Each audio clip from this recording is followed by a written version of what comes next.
안녕하세요. 오늘 여러분과 함께 좀 깊이 파고들 잔류는요. 권혁철 목사님이 정리하신 출애굽기 17장 요약본입니다. 반석을 치라, 시험과 생명의 물. 네, 광야에서 물이 없어서 하나님을 시험했던 이스라엘 백성 이야기. 많이 들어보셨을 수도 있는데 오늘은 그 표면 아래 숨겨진 의미들을 좀 찾아 나서 보려고 합니다. 네, 반갑습니다. 이번 탐구 목표는 단순한 사건 복습이 아니고요. 여러분이 주신 이 자료를 통해서 백성들 불신이 어디서 왔는지, 또 하나님의 반응은 왜 그렇게 독특했는지, 그리고 이 사건이 던지는 신학적인 메시지, 그 핵심 통찰들을 뽑아내는 거죠. 맞습니다. 현실적인 물 부족 문제에서 시작해서 신뢰와 구원이라는 깊은 영적 차원까지 한번 같이 가보시죠. 준비되셨나요? 네, 이 이야기는 사실 파면 팔수록 흥미로운 지점들이 참 많아요. 단순하게 그냥 목말라서 물 얻었구나. 이게 아니거든요. 그렇죠. 하나님과 인간 사이의 그 신뢰관계, 여기에 대한 본질적인 질문을 던지고요. 또 자료에서도 강조하듯이 이후에 중요한 사건을 미리 보여주는 일종의 예고편 같은 역할도 하고 있습니다. 아, 예고편이요? 네, 그 의미들을 한번 하나씩 풀어가 보시죠. 좋습니다. 그럼 먼저 백성들의 불평, 그 근원부터 좀 봐야 할 것 같아요. 이 자료에서도 아주 날카롭게 지적하는데 이 사람들이 바로 얼마 전에 하늘에서 만나랑 메추라기 그걸로 배 채우는 경험을 했잖아요. 네네, 초자연적인 공급이었죠. 완전 그렇죠. 그런데 르비딤이라는 곳에 딱 도착해서 당장 마실 물이 없으니까 그냥 순식간에 불평하고 원망이 터져 나오는 거예요. 그렇죠. 여기서 진짜 주목해야 할 점은 그 불평이 그냥 목말라요, 불편해요 이 정도가 아니었다는 거죠. 아, 그 이상이었군요. 네네. 모세한테 막 격렬하게 항의하고 심지어 돌로 치려고까지 하잖아요. 그리고 그 외침이 결국 하나의 본질적인 질문으로 딱 모아져요. 어떤 질문이죠? 여호와께서 우리 중에 계신가 안 계신가 이거예요. 이건 물이 왜 없나 이걸 넘어서서 하나님의 존재 자체, 그분의 선하심과 능력, 이걸 그냥 정면으로 의심하고 시험하는 행위인 거죠. 바로 직전에 그 엄청난 기적은 그냥 순식간에 잊어버린 거네요.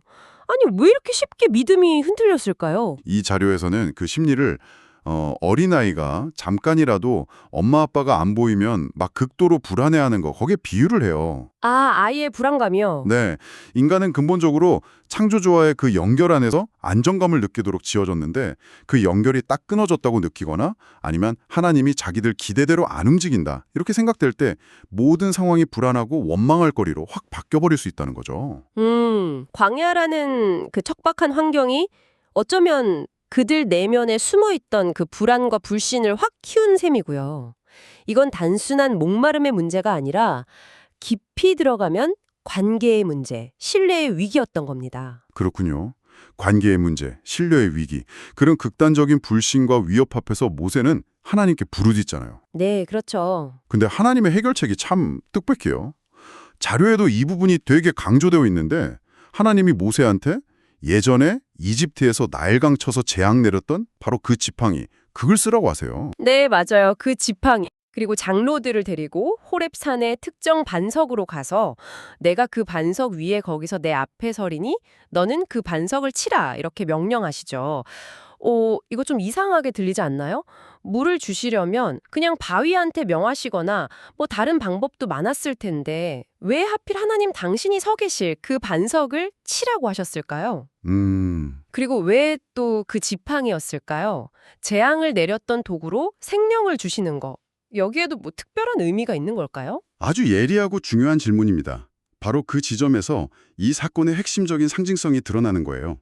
자료에서도 이 부분을 아주 깊이 있게 다루고 있고요. 네. 첫째, 왜 그 지팡이인가? 말씀하신 대로 이 지팡이는 하나님의 권능을 상징하는 도구였죠. 애굽에서는 심판과 재앙을 나타냈지만 이제 광야에서는 생명을 주는 도구로 사용돼요. 아, 역할이 바뀌었네요. 네, 똑같은 하나님의 권능인데 상황에 따라 심판으로도 구원으로도 나타날 수 있다. 이걸 보여주는 거죠. 둘째, 왜 반석을 치는가? 이게 진짜 핵심인데 하나님이 분명히 내가 그 반석 위에 서겠다고 말씀하셨어요. 네, 위에 서겠다고. 그렇죠. 그러니까 모세가 지팡이로 반석을 치는 행위는 눈에 보이는 대로면 그냥 바위를 치는 거지만 그 영적인 의미는 반석 위에 서 계신 하나님 자신을 치는 것과 같다는 거예요. 네, 하나님 자신을 치는 걸 상징한다고요? 네, 바로 그겁니다. 자료는 바로 이 지점에서 정말 놀라운 신학적 통찰을 제시해요. 이 사건을 예표, 그러니까 앞으로 일어날 훨씬 더 큰 구원 사건을 미리 보여주는 그림자 혹은 예고편으로 해석하는 거죠. 아, 예표요. 어떤 사건의 예고편인데요? 바로 예수 그리스도의 십자가 사건입니다. 생명의 반석이신 예수님께서 십자가에서 매맞고 창에 찔리심으로 그 상처로부터 온 인류를 위한 생명의 물, 즉 죄사함의 은혜와 성령의 선물이 흘러나오게 될 거다. 이걸 이 사건이 수백 년 전에 미리 상징적으로 보여주고 있다는 해석이에요. 와, 단순히 광야에서 물 얻는 기적 이야기가 아니라 하나님의 그 거대한 구원 계획의 한 장면이라는 거죠? 와, 반석을 치는 행위가 장차 있을 십자가 사건의 예고편이었다. 이 해석은 정말 사건을 전혀 다른 차원에서 보게 만드네요. 그렇죠. 깊은 의미가 있죠. 그런데 여기서 또 한 가지 놀라운 점은 백성들이 그렇게까지 하나님을 시험하고 불신했는데도 하나님은 그들의 요구대로, 아니, 그 이상으로 응답하셨다는 사실이에요. 맞아요. 그것도 참 놀랍죠. 자료의 묘사를 보면 모세가 반석을 치니까 마른 바위에서 정말 강물같이 물이 터져나왔다고 하잖아요. 모든 백성이랑 가축들이 다 마셨다고. 이건 어떻게 이해해야 할까요? 이게 바로 하나님의 은혜라는 것의 속성을 아주 극명하게 보여주는 장면입니다. 백성들의 태도는 뭐였어요? 원망, 불신, 즉 하나님과의 관계를 깨트리는 행위였잖아요. 네, 그렇죠. 인간적인 관점에서 보면 사실 그들의 요구를 들어줄 이유가 전혀 없었죠. 오히려 벌을 받아도 이상하지 않은 상황인데, 하지만 하나님은 그들의 불신앙에도 불구하고 당신의 긍휼과 신실하심의 근거에서 응답하시는 거예요. 아, 그들의 자격 때문이 아니라 그렇죠. 이 자료에서도 언급하듯이 이건 하나님께서 당신의 백성을 살리기 위해서라면 필요하다면 자연법칙이나 지형적인 한계마저도 그냥 넘어서시겠다는 의지의 표현인 거예요. 중요한 건 그들의 불평 때문에 물이 나온 게 아니라 그들의 불평에도 불구하고 하나님의 신실하심 때문에 물이 나왔다는 점입니다. 아, 불평이 응답의 원인이 아니라 하나님의 성품이 응답의 원인이었다는 거군요. 정확합니다. 이 사건은 우리에게도 정말 중요한 메시지를 던져줘요. 우리가 때로 이해할 수 없는 어려움 속에서 하나님을 의심하고 원망하는 자리에 설 때조차도 하나님은 여전히 우리를 떠나지 않으시고 우리의 가장 깊은 필요를 아시고 채우신다는 사실이죠. 물론 그렇다고 이게 불평해도 괜찮다는 건 절대 아니에요. 그건 아니지만 우리의 연약함과 실패에도 불구하고 하나님의 사랑과 공급은 중단되지 않는다. 이걸 보여주는 강력한 증거인 거죠. 불신앙 속에서도 베푸시는 조건 없는 은혜라니 정말 강력한 메시지네요. 그런데 참 아이러니하게도 이 엄청난 기적과 은혜가 베풀어진 장소 르비딤은 이후에 좀 씁쓸한 이름으로 기억되잖아요. 네, 맞아요. 자료에 따르면 그곳은 마사, 시험과 무리바, 다툼이라는 이름으로 불리게 되었다고요. 아니, 생명의 물이 터져나온 은혜의 현장이 왜 이렇게 부정적인 이름으로 남게 된 걸까요? 그건 아마 이스라엘 백성 그리고 그 이야기를 읽는 우리 같은 후대 사람들이 그곳에서 벌어졌던 그 심각한 실패를 잊지 않도록 하기 위함일 겁니다. 실패를 기억하기 위해서요? 네, 자료에서도 이 부분을 지적하는데 이 이름들은 그냥 단순한 지명이 아니라 일종의 기념비 역할을 하는 거예요. 아, 이곳에서 우리 조상들은 하나님을 시험했지, 마사. 이곳에서 그들은 하나님과 그리고 모세와 다투었지, 무리바. 이 사실을 똑똑히 기억하게 하는 이름인 거죠.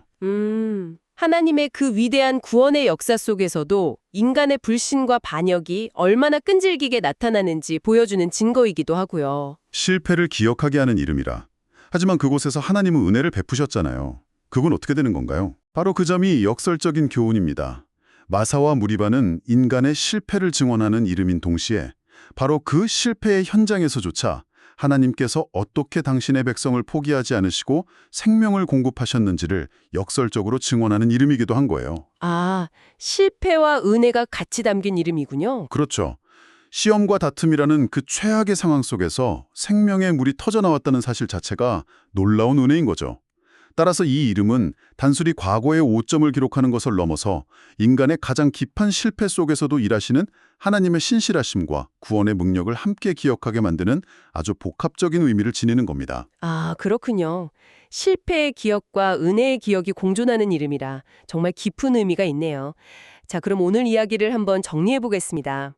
출애굽기 17장의 이 반석에서 물이 나온 사건은 그냥 단순히 고대 이스라엘의 역사적 에피소드가 아니었습니다. 네, 아니었죠. 리뷰어이 주신 자료를 통해 저희가 함께 살펴본 것처럼 이 사건은 인간의 그 뿌리 깊은 불신과 연약함, 그럼에도 불구하고 그들을 끝까지 포기하지 않으시는 하나님의 신실하심과 긍휼, 그리고 더 나아가서는 예수 그리스도를 통한 궁극적인 구원의 그림을 미리 보여주는 아주 다층적인 이야기였어요. 맞습니다. 특히 하나님께서 스스로 반석 위에 서시고 그 반석을 치게 하심으로써 생명의 물을 내셨다는 그 해석.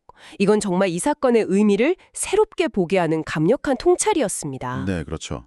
그리고 이 이야기는 그냥 과거에 머무르지 않고 오늘을 살아가는 여러분 각자에게도 질문을 던집니다. 어떤 질문일까요? 여러분의 삶에도 마실 물이 없어 보이는 그런 메마른 광야, 사방이 꽉 막힌 듯 답답한 루비딤과 같은 순간이 찾아올 수 있잖아요. 이 자료가 우리에게 도전하듯이 그런 순간에 여러분은 어떤 반응을 보이시나요? 눈앞의 현실만 보면서 불평하고 원망하는 그 마사와 무리바의 길을 혹시 걷고 있지는 않나요?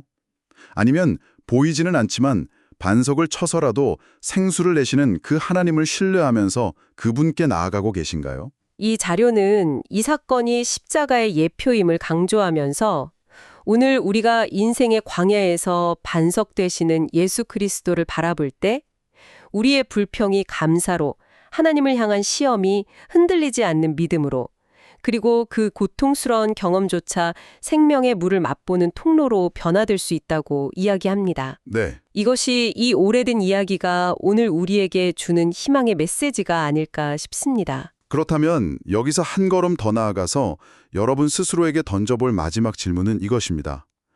여러분의 삶의 여정에서 어쩌면 마사 혹은 무리바라고 이름 붙이고 싶을 만큼 정말 힘들고 고통스러웠던 기억들이 있을지 몰라요. 네, 누구나 있겠죠. 하지만 오늘 우리가 나눈 이 관점에서 혹시 그 기억들을 좀 다르게 해석해 볼 가능성은 없을까요? 그 쓰라린 시험과 다툼의 경험 속에서 역설적이게도 여러분을 살리고 지탱했던 반석에서 흘러나온 생명의 물은 구체적으로 무엇이었는지, 그리고 그 경험이 어떻게 하나님의 신실하심을 증언하는 은혜의 셈이 될 수 있는지 한번 조용히 성찰해 보시는 것은 어떨까요?